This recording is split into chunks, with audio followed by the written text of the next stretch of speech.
नमस्कार व्यूअर्स, मैं हूं अमीश देवगन और मेरे साथ इस चुनावी सीजन का सबसे बड़ा, जिसे कहते हैं सबसे बड़े मेहमान है, यानी एक मेगा एक्सक्लूसिव इंटरव्यू देने के लिए हमारे साथ प्रधानमंत्री नरेंद्र मोदी इस समय मौजूद हैं।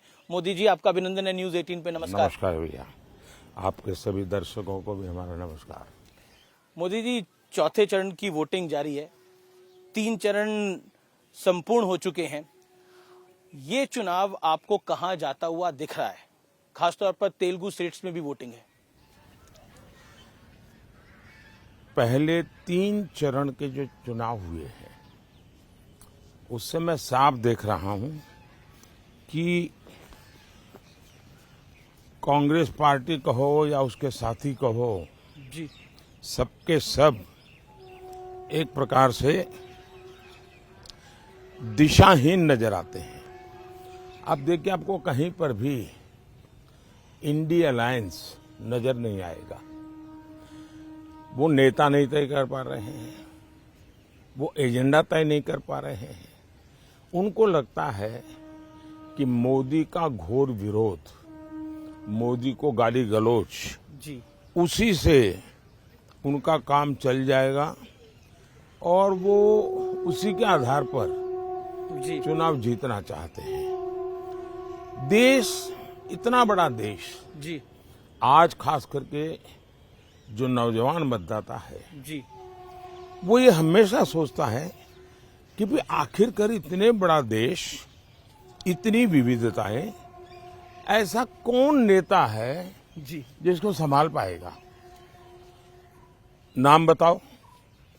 इंडी अलायंस के लोग नाम नहीं बता पा रहे हैं और वो कहते हैं बाद में, फिर इतना भी कहते हैं कि भाई, अभी एक मैंने कहीं अखबार में पढ़ा, वो एक ऐसी फॉर्मूला ला रहे हैं जिस फॉर्मूला में 5 साल में 5 प्रधानमंत्री, हर वर्ष एक प्रधानमंत्री।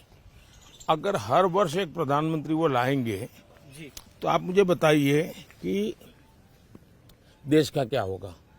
आपको गांव के लोग बड़ी मजेदार कथा सुनाते हैं जी, कि एक बार 10 किसान इकट्ठे हुए जी, और उन्होंने सोचा कि भाई कुछ पानी के बिना क्या होगा, तो मिलकर के उन्होंने जो पानी की जांच करने वाले लोग हैं तो उनको बुलाया। तो कहा भाई पानी तो निकल सकता है, अगर 100 मीटर ट्यूबवेल कर देंगे तो पानी आपको निकलेगा और पानी मिलेगा। तो फिर 10 किसानों ने कहा ऐसा करो भाई, 10 मीटर मेरे यहाँ गड्ढा करो। जी, दूसरे ने कहा 10 मीटर मेरे यहाँ करो। तीसरे 10 ने कहा 10-10 मीटर कर लो, 100 मीटर हो जाएगा। क्या पानी निकलेगा क्या? तो 5 साल में 5 प्रधानमंत्री, इतने बड़े देश को वो समझ भी नहीं पाएंगे। लेकिन विपक्ष कह रहा है कि 400 पार की पहले मोदी जी बात कर रहे थे, अब नहीं कर रहे हैं। मैं कल भी बोला हूं जी। अब वो ठीक है कि उनकी चिंता ये है, आगे कांग्रेस का एजेंडा क्या है, 400 पार कर पाएंगे कि नहीं कर पाएंगे। उनका एजेंडा नहीं है कि वो कितनी सीटें जीतेंगे और कैसे जीतेंगे। दूसरा, मैंने करीब हिंदुस्तान के एक 3-4 राज्य बाकी है, सभी राज्यों का भ्रमण किया है और सभी राज्यों के भ्रमण से मैं देख रहा हूं कि ये आंधी है, आंधी, बड़ी आंधी। और 2019 से बड़ी वाली आंधी। 400 पार बहुत आराम से देश की जनता करने वाली है। विपक्ष 19 से 24 में विपक्ष के नाते भी विफल गया है। जो लोग विपक्ष के नाते भी विफल गए हो, उनको इतना बड़े देश का कारोबार कौन देगा? लेकिन एक सवाल मन में आता है कि बीजेपी ने 2019 के अंदर 303 सीटें अपने दम पर पाई। हिंदी भाषी राज्यों में एक तरह से बहुत बड़ी सीटें भारतीय जनता पार्टी को मिली, लेकिन इस बार क्या वो रिपीट हो पाएगा? और आप देखिए जी, भारतीय जनता पार्टी, जो आप इतनी पुरानी सोच के साथ बैठे हुए हो, गोवा जी, ये क्या हिंदी भाषी है क्या? गुजरात हिंदी भाषी है क्या? महाराष्ट्र हिंदी भाषी है क्या? असम हिंदी भाषी है क्या? बंगाल हिंदी भाषी है क्या? कर्नाटक हिंदी भाषी है क्या? आज भारतीय जनता पार्टी पूरे देश में है और पूरे देश में मैं कह रहा हूं भारतीय जनता पार्टी हैट्रिक करेगी करेगी और करेगी। और ये मोदी कहता है इसलिए करेगी ऐसा नहीं, देश के 140 करोड़ देशवासियों ने तय कर लिया है, इसलिए 400 पार होना है। और भारतीय जनता पार्टी भी अपने सारे रिकॉर्ड तोड़ेगी और एनडीए भी अपने सारे रिकॉर्ड तोड़ेगी। तेलुगु स्टेट्स में आपको क्या लगता है? आंध्रा में, तेलंगाना, आंध्र एंड तेलंगाना जी, इस चुनाव में साउथ सबसे बड़ा सरप्राइज देगा। केरल, तमिलनाडु, पुडुचेरी, कर्नाटका, आंध्र, तेलंगाना, विपक्ष को भी सभी साउथ से उम्मीद है बहुत ज्यादा। सभी में ऐतिहासिक परिवर्तन आपको नजर आएगा और बहुत बड़ी सिद्धि जी भारतीय जनता पार्टी और एनडीए के पक्ष में रहेगी जी। ये बिल्कुल साफ नजर आता है।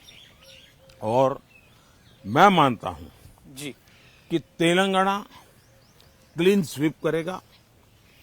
जिन राज्यों में राज्यों के चुनाव है वहां भी जहां भारतीय जनता पार्टी है वो रिपीट करेगी, जहां एनडीए है वो नई सरकार बनेगी। और इसलिए इन सभी राज्यों में जी सरकार बनना तय है। आंध्र तेलंगाना में भी क्लीन स्वीप होने वाला है। एक मैं पूरे देश घूम रहा हूं चुनाव के लिए। एक चीज मैंने देखी, इस चुनाव में नैरेटिव बार बार बदले। पहले नैरेटिव आया रिजर्वेशन का, फिर आया नैरेटिव की बीजेपी के लीडर्स के फेक वीडियो चलाए गए। नैरेटिव बार बार बदल रहे हैं, कैसे देखते हैं आप इसको? इसको आप नैरेटिव नहीं कह सकते हैं। चुनाव का नैरेटिव एक ही है और वो है फिर से एक बार मोदी सरकार। जी, चुनाव मोदी का फैक्टर है इस चुनाव का। चुनाव का नैरेटिव एक ही है, अब की बार 400 पार। नैरेटिव वही है, लेकिन एक नैरेटिव जो पूरे लोग देश- हताश हैं, निराश हैं, जो मुद्दों की तलाश में हैं, जी उनके लिए बार बार वो खोज रहे हैं कैसे टिके, कैसे लोगों के बीच में रहे।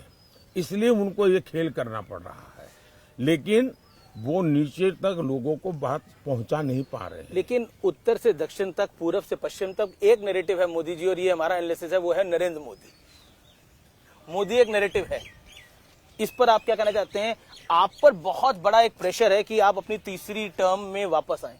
मेरे पर कोई प्रेशर नहीं है। जी देश की जनता का प्यार, यही मेरी बहुत बड़ी शक्ति है। जी देश की जनता के आशीर्वाद, यही बहुत बड़ी पूंजी है। और इसलिए प्रेशर मैं देख रहा हूं कि इंडिया अलायंस में है, क्योंकि उनके इंडिया अलायंस बन ही नहीं पा रहा है। अब बनते ही बनते देखिए केरल में जाके, लेफ्ट उनका सबसे बड़ा साथी, जी जी केरल में जाकर के ही उन्होंने उन पर छुरा भोंक दिया, खुद चुनाव लड़ गए। और मैंने पूरे चुनाव में सबसे तीखी आलोचना, सबसे तीखी भाषा जी अगर मैंने कहीं सुनी है तो वो मैंने वायनाड की सीट पे सुनिए। वायनाड में सुनी है, केरल में सुनी है, जहां कांग्रेस की इतनी भद्दी तरीके से आलोचना हुई और कांग्रेस ने अपने इंडिया अलायंस के साथी के खिलाफ इतनी भद्दी भाषा में बोला। एक आपका बयान था कि कांग्रेस अगर आई सत्ता के अंदर तो ये राम मंदिर का फैसला पलट देगी। ये क्या ये मेरा बयान नहीं है। आपने बोला इस पे? ये मेरा बयान नहीं, मेहरबानी करके मेरे मुंह में बयान मत डालिए। ये बयान है कांग्रेस के विश्वस्त सलाहकार का, जो कांग्रेस के 30 साल तक और टॉप परिवार के सलाहकार रहे हैं। उन्होंने कहा है कि ये तय है और उन्होंने निर्णय करके लिया है कि हम रामलला को फिर से एक बार टेंट में भेज के ही रहेंगे। सुपर कमीशन बनाने की बात रामलला को फिर से टेंट में भेज करके ही रहेंगे, ये उनके सलाहकार ने कहा है। ये कांग्रेस वालों ने निर्णय किया है और देश को पूरा भरोसा है कि इस प्रकार की करने की इनकी आदतें हैं। वोट बैंक की राजनीति के लिए जी कुछ भी करना इनकी आदत है। एक सवाल और, हम बिहार की धरती पे है। आरजेडी यानी लालू जी की पार्टी और कांग्रेस का अलायंस है, इंडिया अलायंस देखने को मिल रहा है। लालू जी ने मुस्लिम आरक्षण की बात कही है, उन्होंने बोला कि मुस्लिम का आरक्षण होना चाहिए। क्या देखते हैं आप?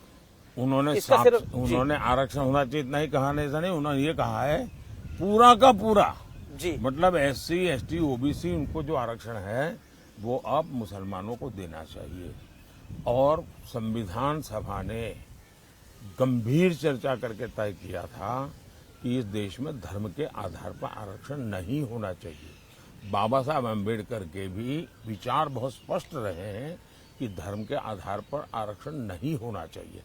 पंडित नेहरू भी इसी विचार के थे, लेकिन उसके बावजूद भी राजनीति और सत्ता की भूख ने इनको इतना नीचे गिरा दिया है कि वो देश को फिर से एक बार धर्म के आधार पर बांटने के रास्ते खोज रहे हैं, बांटने के तरीके खोज रहे हैं जी। और उसमें धर्म के आधार पर आरक्षण है।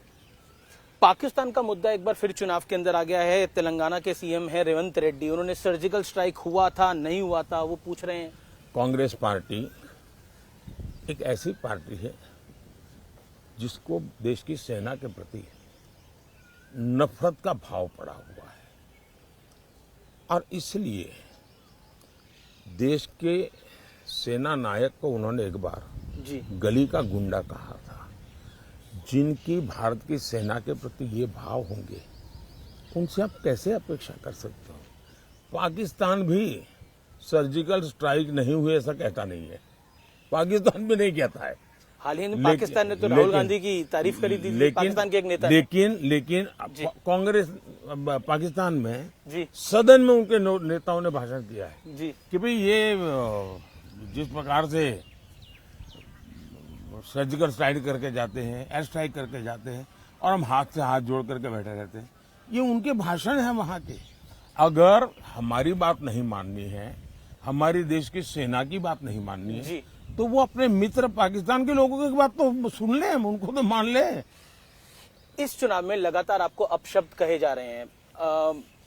औरंगजेब कहा गया महाराष्ट्र के एक नेता ने, एक और विपक्षी नेता ने आपको तुगलक का, फिर उसके बाद तानाशाह का। क्या आपको बुरा लगता है? आपको गुस्सा आता है इस पे? भाई देखिए, हम तो कामदार है जी, बेनामदार है और हम कामदार लोग जन्म से ही गालियां सुन सुन करके बड़े हुए हैं, लोगों के लाते खाते खाते बड़े हुए हैं और इसलिए इन चीजों को हम मन पर लेते नहीं है। हम एक प्रकार से गाली प्रूफ बन गए हैं। और तो मैं तो कहता हूँ, लोग मुझे कभी पूछते मोदी जी आपकी इतनी बड़ी एनर्जी का रहस्य क्या है, तो मैं कभी मजाक में कहता हूँ कि मैं डेली 2 किलो गाली खाता हूँ जी, और उसी से मुझे ऊर्जा मिलती है।